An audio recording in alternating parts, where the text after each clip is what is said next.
Hi, welcome to Shelf Starters. I'm Rosie and this is my mum, Kate.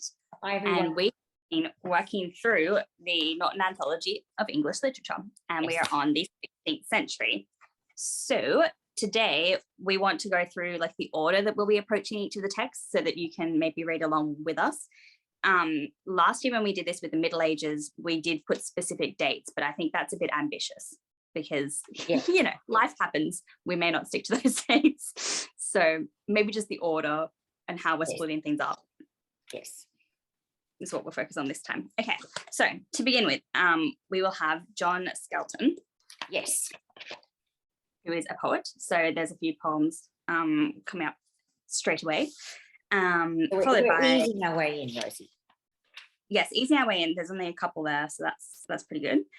Then it goes pretty intense from there on. Then we hit it with a vengeance because we then strike Sir Thomas More. And Utopia, which I have heard a lot about. So glad to finally be getting to it. Yes. So that one is in full in the Norton. So we will be discussing the whole work as opposed to just a selection. Yep. Then we get to Sir Thomas Wyatt the Elder, who is also a poet, and this is the one that had an affair with Anne Boleyn, allegedly. Yes.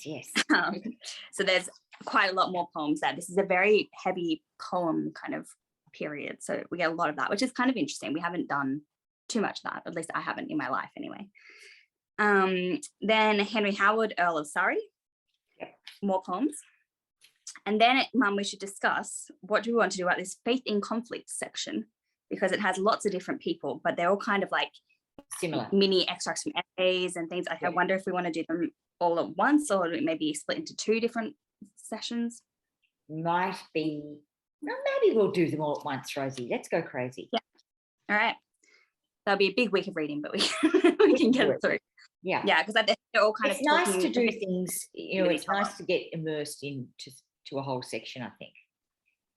They do. They're in conversation as well. Like they are kind of playing off different ideas with each other. So I think it kind of does make sense to discuss them together. Yes. Oh, and I will be putting down the actual like names and the specific texts and extracts and things in the comments in the description box below. So if you want to actually find the specific essay we're reading and stuff like that, I'll make sure that that's there for you as well. Perfect.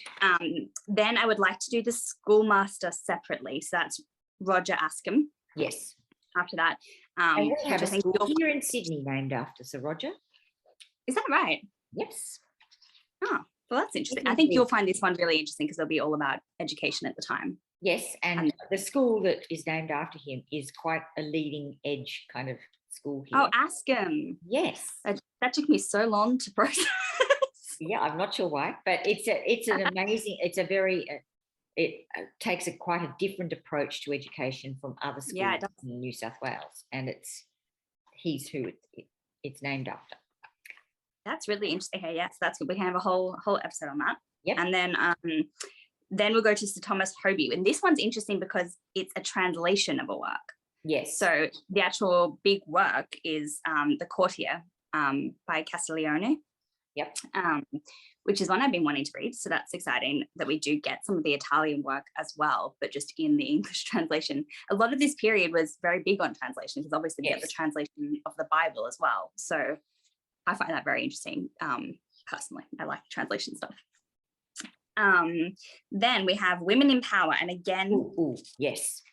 This is super cool, but there's a lot here. Maybe this one this is my personal favourite. I feel like we want to spend plenty of time on this. Yes, maybe 2 weeks on this one. I think so, because we've got, there's an awful lot going on. I mean, there is Queen Mary and there is Lady Jane Grey. I mean, you can't go past those two as being interesting people. Elizabeth I. Yep. There's everything going on here. These are all the important women. Elizabeth the First was quite a long time just there. Yeah, right. And we've got the Fairy Queen, haven't we? So that's later, but we definitely want to spend a lot of time on that, I think. Yeah. As well. Oh, is that after? Of course, that's after. After, yeah.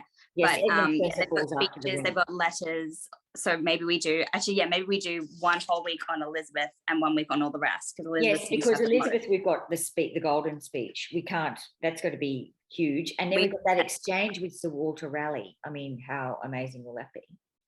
Yeah, this is exciting. There's a lot here. Look at us getting like so ahead of ourselves. I just can't wait. I just almost want to fast forward straight there, but no, we won't. No, we can't.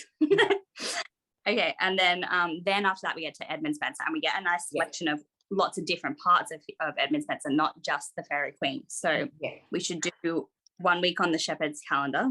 Yes. And then the Fairy Queen, we've got extracts from book 1, book 2, and book 3. So maybe we should do a week on each of them. Yeah, because they're quite big, aren't they? And I do want to read it in full. So and they're pretty meaty, and you want to read the whole thing. Yeah. So let's do 3 weeks on the Fairy Queen. Yep. And then Amoretti and Epithalamion. Is that how you say that? Look, I don't know, but I think that sounds good. I think those could be 1 week for that section, maybe 1 or maybe 2, but we don't really know how long it is. No. Okay. We might be keen to get to the end of Edmund Spenser by then, so maybe we do it in 1. And then we have a nice section that's just called An Elizabethan Miscellany. Yes. So that's all the leftovers where they couldn't decide where they belong. Yep. And it's just, I think it's just a lot of poetry. Yes. Yeah, because we've got Petrarch and things, I feel. There's a lot of influence of Petrarch. Sonnet all over the place. Yep. Lots of sonnets. Mm-hmm. I am hunting down, so at the moment I'm just like kind of trying to amass all the books that I will be reading, and it's quite hard to find some of these in actual print. They're all online, freely available, but in print some of these are quite tricky. So I am trying to find the actual poetry collections for these different people, and would like to read all of them, but maybe we can combine, like maybe do 2 at a time or something. Yeah. So that we don't spend a million weeks on poetry. Yeah. So we have, I'll just list them off quickly, and then again they will be below, so don't feel like you have to hurry to write them all down. Richard Tottle, Anne Vaughan Locke, George Gascoigne, I'm probably saying all these wrong, Fulk Greville, Thomas Lodge, Henry Constable, Samuel Daniel, Michael Drayton, John Davies of Hereford, Thomas Campion, and that's it from the miscellany. And then we have Sir Walter Rayleigh. Oh, yes. Which, that's all 1 week. That's easy. Yep. John Lilly. You heard of John Lilly? No. Okay, so Walter Rayleigh is another poet. Yes, well, he's Elizabeth I's, love or admirer at the very least. Yes. Yeah. Mm-hmm. Yeah, again, allegedly. Yes. And then John Lilly is not, I believe that's a philosophical thing, The Anatomy of Wit. So that'll be interesting. Yep. And then I'm really excited for this, Sir Philip Sidney. Yes. And that we have to break up into different sections, I think, because we've got the Countess of Pembroke's Arcadia that needs its own week for sure. Yeah. The Defense of Poesy, which I think is also its own thing. Yes. And then Astaphyl and Stella looks like it's quite a long poem. Yeah. It's like a big narrative poem. So we probably need a separate week on that. So maybe 3 weeks on Philip Sidney. Yeah. And then we get, I'm assuming that this is Philip's wife. Is that correct? Mary Sidney? You'd have to assume that. Countess of Pembroke? Yep. I think that then we get a week on her, which is pretty cool. That's good. Then we get to travel. So we're expanding beyond England. The wider world, yes. Yeah, the wider world. And this is just selections of things. So I think we can do this again. I love, Rosie, that the Nortons opens this section with Desdemona's passion for Othello, inspired by the travel, all the lands, the exotic places he'd been to. Yeah. And that was the thing that made her fall in love with him, the stories of all those places. That's kind of cool. I'm excited. I'm excited and also a little nervous going into this section because I'm sure there's going to be a hell of a lot of racism mentioned. But at the same time, I'm hoping that maybe we get some different voices. I don't know. I haven't looked into it yet. But yeah, we're going to go to Africa. Okay, but hearing from people in Africa, do you think, or is it going to be? It's going to be an English perspective, I feel. Yeah. And then going to Marlowe, and we want to spend plenty of time on Marlowe, and in fact, possibly more time than the Norton gives us, right? Because we want to choose another play to do as well. Yeah. So we've got Hero and Leander, which should be its own thing. The Passionate Shepherd to His Love, I'm not sure how long that is. I know that Hero and Leander is a big deal, but Passionate Shepherd to His Love, not sure. And then Dr. Faustus, of course, which has the full text here. Yep, which I love. So we'll definitely be doing that. And then I think we will choose one extra play, which we haven't looked at yet, but one that we haven't read. I've only really read Faustus in any detail. Yes. And there's so much more to be had, of course. Yeah, so let's, how about you choose whichever one you like, and we'll let people know closer to the time what play we do as an additional thing. Okay, I'll do that. This is like way in the future anyway. Yep. Got a lot of work to get through before that. And then finally, we get to Shakespeare. Yes. And we have all the sonnets. All the sonnets. We've got Twelfth Night. And Othello. And Othello. That's all that's included in here. But again, you have read Twelfth Night and Othello, and there are Shakespeare plays you haven't read. Yep. And I have read. So maybe do you want to choose another one for that as well? And we can do another Shakespeare play. That'd be good. Yep. Always good to branch out. Yep. And that concludes the 16th century. Tale, maybe. Yes, that could be good. Yeah, I'm up for anything, honestly. I love Shakespeare. And you can always reread Shakespeare. Totally. And then after Shakespeare, or we're not talking about that? Yeah, then it goes into the 17th century, but I think that is plenty for now. What about John?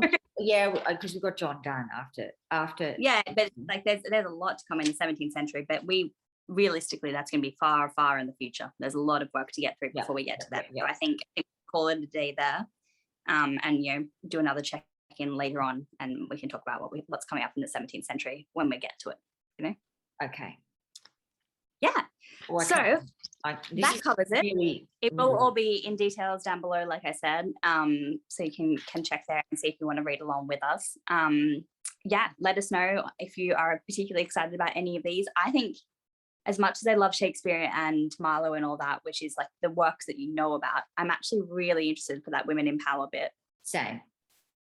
Just to see like because actual that is something not often covered in a general education, is it? Yeah, you don't even necessarily think of it as part of literature. It's more like a historical document or something. But I think it's important to see how it influences literature at the time. Yeah, it'd be really good. Yeah, I can't wait. It's going to be great. Also, I'm quite excited and extremely nervous for the Fairy Queen as well. Why are you nervous? I've seen how big that is.